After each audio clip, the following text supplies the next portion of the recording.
প্রিয় সাংবাদিক ভাই বোনেরা, আসসালামু আলাইকুম। আজকে আমরা সবাই এসেছিলাম ডিসি অফিসে মনোনয়নপত্র জমা দেওয়ার ব্যাপারে। বিশেষ করে আমাদের কুমিল্লার দক্ষিণ জেলার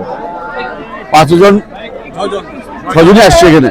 6জনই আজকে এসে এই ডিসি অফিসে আমরা মনোনয়নপত্র জমা দিচ্ছি। আপনারা দেখছেন কি পরিমাণ নেতা কর্মীর ভিড় হয়েছে এখানে। সারা দেশে বিএনপির একটা জোয়ার চলতেছে, বিশেষ করে আমাদের সকলের প্রিয় নেতা এবং দেশ বরণ্য নেতা আমাদের ভারতের চেয়ারম্যান জনাব তারেক রহমান সাহেব এই স্বদেশ প্রত্যাবর্তনের পরে আজকে সারা দেশে আমাদের একটা জোয়ার এসছে।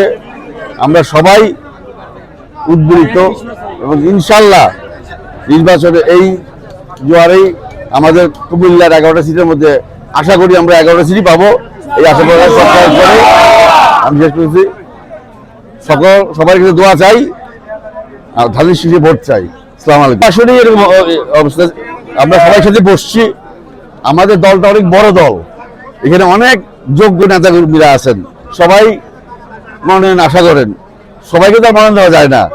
যারা যারা মনোনয়ন পাইছেন, এখানে যারা যারা একটু মনে কষ্ট নিচ্ছেন, ইনশাল্লাহ আমি এগুলো আশা বলতে পারি যে আমাদের দলে যারা ত্যাগী নেতা কর্মী, যারা এই মনোনয়ন যারা বঞ্চিত হয়েছেন, তাদেরকে দল অবশ্যই দেখবে, তাদের সম্মানের বন্দোবস্ত দল অবশ্যই করবে।